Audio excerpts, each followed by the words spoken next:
अस्सलाम वालेकुम, this is Ahmed Ali Abbasi and you are watching my YouTube channel Ahmed Ali. तो आज हम जो स्टार्ट करेंगे सॉल्यूशन करना है हमें क्रैमर्स रूल और मैट्रिसेस मेथड से। तो सबसे पहले हम मैट्रिक्स मेथड पर आते हैं। क्वेश्चन, ये दो इक्वेशंस को साइमल्टेनियसली सॉल्व करना है। तो सॉल्यूशन का तरीका ये होगा, तो सबसे पहले आपने लेफ्ट हैंड साइड पर जितनी भी वैल्यू मौजूद है और राइट हैंड साइड पर जितनी भी वैल्यू मौजूद है उन दोनों को आपने सेपरेट करके और इन दोनों के दरमियान में इक्वल्स टू का साइन है, ये आपको क्वेश्चन दिया हुआ इसी तरह की फॉर्म में। और अगर मिसाल के तौर पर ये मिक्स कर दे दें और आपको कहा जाए कि डिटर्मिनेंट अपना मैट्रिक्स निकालें, इसका मैट्रिक्स फॉर्म से जो है इसकी सॉल्यूशन करें, तो आपको क्या करना पड़ेगा, कांस्टेंट जितनी भी वैल्यूज़ हैं वो हमें राइट साइड पर रखनी है और एक्स और वाई की जो फॉर्म में जो वैल्यू है वो हमने राइट पे रखनी है, लेफ्ट पे रखनी है। तो हमने दोनों तरफ डिटर्मिनेंट लगा मैट्रिक्स फॉर्म में लिख दिया इसको, eight x minus 4y x plus 2y और राइट साइड पर 2 और 4 लिख दिया। करना है क्या है हमें कि पहला जो कॉलम है इसमें से हमने x को कॉमन निकाल लेना है, इसके आगे कुछ नहीं है, 1 सपोज किया जाएगा। दूसरे कॉलम में से y को कोफिशिएंट को कॉमन, अब इनके जो कोफिशिएंट रह जाएंगे वो बचेगा 8 1 -4 2 और जो हमने कॉमन निकाला है x कॉमन निकाला है वो हमने ऊपर लिखना है, जो सेकंड कॉलम में से कॉमन निकालेंगे वो सेकंड कॉलम मतलब नीचे लगाना है। तो इज इक्वल्स टू ये हो गया आपके पास 2 4। तो ये पहला जो मैट्रिक्स है इसको हम कहेंगे ए का मैट्रिक्स है, ये इसको हमने नेमिंग देनी है, ठीक है।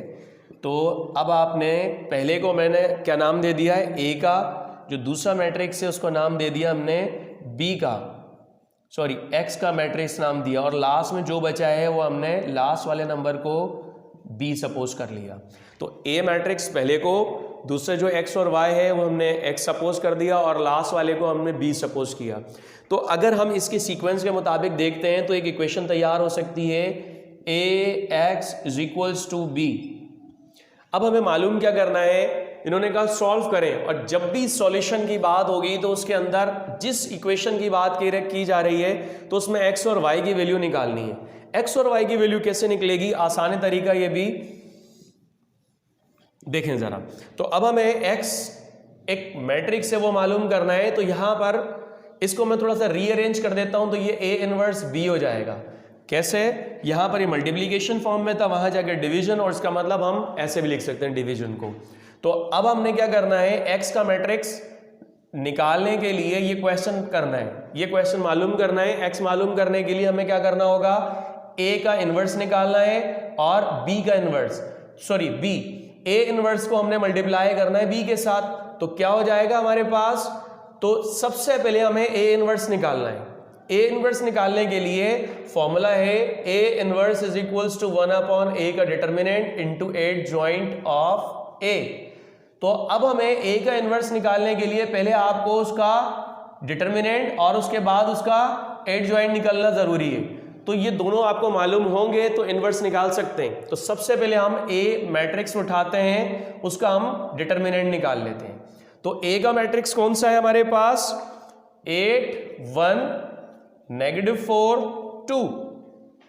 इसको हमने क्रॉस मल्टीप्लीकेशन करके इसका डिटर्मिनेंट निकालना है। 8 2 16 और नेगेटिव बीच में ऑलरेडी होता है तो नेगेटिव नेगेटिव पॉजिटिव हो जाएगा, 4 1 4। तो ये हो गया आपका 20। ए का डिटर्मिनेंट आपका 20 निकल चुका। अब हमें निकालना है क्या, 8 जॉइंट। ए का डिटर्मिनेंट और 8 जॉइंट दोनों निकल जाएंगे तो हमारे पास ए का इनवर्स निकल जाएगा। तो अब हमने क्या करना है, ए का 8 जॉइंट निकालना है। 8 जॉइंट ऑफ ए का तरीका ये होगा कि जो राइट साइड के जो डायगोनल हैं, यानी कि इस तरफ के, इस वैल्यू को हमने क्या करना है, इनकी जगह तब्दील कर देनी है, जैसे ये हो गया। और जो दूसरा डायगोनल है उसके साइन चेंज कर देंगे, यानी कि जो पॉजिटिव हो रहा है उसे नेगेटिव कर देंगे, जो नेगेटिव है वो पॉजिटिव हो जाएगा। ये पॉजिटिव 4 हो गया और ये नेगेटिव 1 हो गया। तो ये कहलाएगा आपका 8 जॉइंट। डिटर्मिनेंट निकाल लिया, 8 जॉइंट निकाल दिया। अब इन दोनों को आपस में मल्टीप्लाई कर देंगे और रिजल्ट आ गया आपका ए इनवर्स।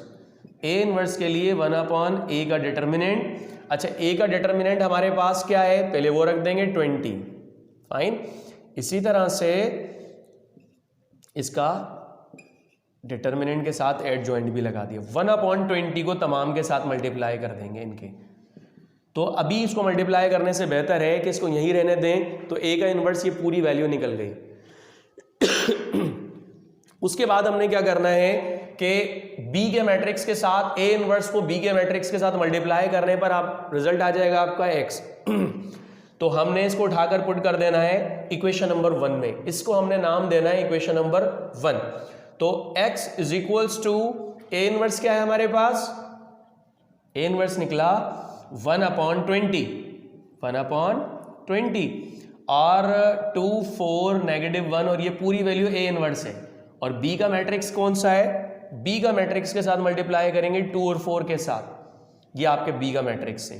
1/20 को अभी कुछ नहीं करना है, इन दोनों मैट्रिसेस को मल्टीप्लाई कर देना है। 1/20 पहली रो को पहले कॉलम के साथ, फिर दूसरी रो को भी उसी कॉलम के साथ मल्टीप्लाई। 2 2s are 4 हो गया, बीच में माइनस आता है सॉरी प्लस आता है। फर्स्ट को फर्स्ट के साथ मल्टीप्लाई, फिर प्लस 4 4s are 16 हो जाएगा।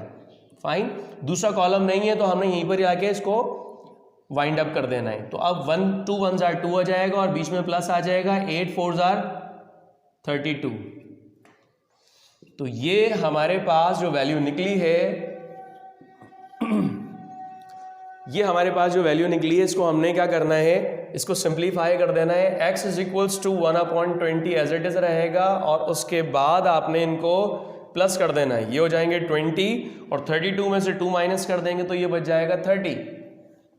अब 1/20 को फर्स्ट और सेकंड के साथ दोनों के साथ मल्टीप्लाई कर देंगे। तो 20 के साथ मल्टीप्लाई 1/20 और इसी तरीके से 30 के साथ भी मल्टीप्लाई 1/20। तो अब हमने क्या करना है, 20 से 20 कैंसिल, 0 से 0 कैंसिल, तो ऊपर बचा आपका 1 और नीचे बचा 3/2। ये x की जगह पर हमने क्या करना है, x का मैट्रिक्स लिख देना है। तो हमारे पास x की वैल्यू ये निकल चुकी है और y की वैल्यू ये निकल गई है। तो ये कहलाता है बेटा, ये कौन सा मैट्रिक्स मेथड कहलाता है। ये कौन सा मेथड है, मैट्रिक्स मेथड है। तो इस मेथड से आपको जो है कोई भी दो इक्वेशंस को साइमल्टेनियसली सॉल्व करने का तरीका पता चल जाएगा कि किस तरीके से मैट्रिक्स को यूज करते हुए x और y की वैल्यू निकालनी है। अब हमने क्या करना है, इसके बाद हम जो यूज करेंगे वो करेंगे क्रैमर्स रूल। तो क्रैमर्स रूल कैसे इस्तेमाल किया जाता है वो देखते हैं। तो अब हम इसी मेथड को हम जो है क्रैमर्स रूल से सॉल्यूशन करते हैं इसी क्वेश्चन को। अब ये जो दो इक्वेशंस दी गई हैं, सबसे पहले हमने इसके अंदर से कोफिशिएंट निकाल लेना है, ये चारों 8 4 1 2। इन तमाम वैल्यू को उठाकर आप क्या करेंगे, सबसे पहले आप D एक मैट्रिक्स बना लेंगे। D डिटर्मिनेंट कहते हैं, ठीक है। इस मैट्रिक्स का डिटर्मिनेंट निकालना है। वो कौन सा मैट्रिक्स है, A मैट्रिक्स। A का डिटर्मिनेंट निकालते हैं तो उसको हम D नाम दे दें भले, या फिर इसको D सपोज कर लेते हैं, ठीक है। तो ये हमने काम वही किया जा रहा है लेकिन इसको थोड़ा दूसरे तरीके से किया जाएगा। अब आपने क्या करना है, D का मतलब डिटर्मिनेंट निकालना है किसका, 8 1 4 2। अब इसका डिटर्मिनेंट कैसे निकलेगा, इसको मल्टीप्लाई करके हो जाएगा और इन दोनों को मल्टीप्लाई करके हो जाएगा 4। तो ये हो गया आपका 20। डिटर्मिनेंट आपका dx अब निकालना है। इसके बाद आपने अच्छा करना है क्या है, हमें x कैसे निकालना है, dx को डिवाइड कर देना है d से, तो आपको x निकल जाएगा। y निकालने का तरीका है dy को डिवाइड कर देंगे हम d से। ये दो फॉर्मूलाज आपको पता होना चाहिए और इसकी कैलकुलेशन भी आपको पता होना चाहिए, तब जाके x और y निकाल लेंगे। अब सबसे पहले हम क्या करते हैं, d निकालते हैं, क्योंकि इन दोनों में x और y में d चाहिए। d जब तक नहीं मिलेगा हम कैलकुलेशन नहीं कर सकते। इसी तरह से हमें dx भी चाहिए और dy भी। d का मतलब होता है सादा डिटर्मिनेंट निकालना है, ठीक है। उसके बाद dx का मतलब होता है x के कॉलम, यानी कि पहला वाला कॉलम रिप्लेस करके, ये जो पहला कॉलम है इसको रिप्लेस करके किसके साथ रिप्लेस करेंगे, b वाले कॉलम के साथ। इसको उठाकर इसकी जगह रख देंगे। तो ये हो गया हमारे पास dx निकालते हैं हम। तो dx का मतलब होता है फर्स्ट कॉलम को b के साथ रिप्लेस कर दें 2 4 और सेकंड कॉलम को ऐसे ही रख दें 2 हो गया। अब हमने क्या करना है, इन दोनों को मल्टीप्लीकेशन कर देते हैं, 2 2s are 4 हो गया, और बीच में माइनस आता है तो माइनस माइनस प्लस, 4 4 16, कितना हो गया ये dx आपका निकला 20। और dy जब निकालेंगे तो dy में क्या होगा कि 1 ये ऐसे ही रहेगा और सेकंड कॉलम के साथ रिप्लेस कर देंगे 2 4। अब हमने कहां उठा के रखना है ये पूरे को 2 4 को सेकंड कॉलम की जगह और first column as it is रहेगा। तो ये हो गया 8 1 और 2 4 हमने सेकंड कॉलम की जगह लगा दिया। अब क्या करेंगे 4 8s are 32 और 2 1s are 2। तो ये हो गया हमारे पास dy की वैल्यू क्या बन गई 30। dy हमारा निकल गया 30, तो dx भी निकल गया, dy भी निकल गया और d भी निकल गया। अब हमें क्या निकालना है, ये फॉर्मूले से हमने x निकाल लेना है और y निकाल लेना है।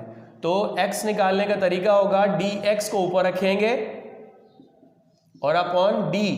तो dx की वैल्यू हमारे पास क्या है 20, तो 20 को हम डिवाइड कर देंगे d से, तो d हमारे पास क्या है वो भी 20 है। तो दोनों को डिवाइड करने पर रिजल्ट आपका x की वैल्यू निकल गई 1। और अब हम y निकालेंगे तो y निकालने का तरीका होगा dy अपॉन d। तो dy हमारे पास क्या है 30, तो 30 को हम डिवाइड कर देंगे d से और d हमारे पास है 20, 0 से 0 कैंसिल, तो 3/2। ये मैट्रिक्स, ये जो मेथड है, इस मेथड को हम कहते हैं क्रैमर्स रूल। अब क्रैमर्स रूल बेसिकली क्या है, सॉल्यूशन इसमें भी वही होगी। जैसे आपने देखा कि मैट्रिक्स मेथड से क्या हुआ था, x की वैल्यू 1 आई थी और y की वैल्यू 3/2 थी। अब यहां पे क्या हुआ, इससे भी वही रिजल्ट आया।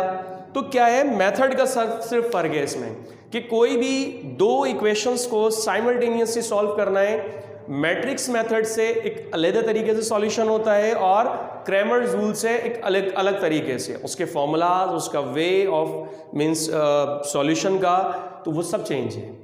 तो आपके समझ में आ चुका होगा ये क्वेश्चन। इस तरह से आपको कोई भी कंफ्यूजन है तो इसी के अंदर सिर्फ वैल्यूज चेंज होती हैं, मेथड यही होगा। तो इसी को आप नोट डाउन कर सकते हैं, रिवीजन कर सकते हैं। तो इसी के साथ अल्लाह हाफ़िज़।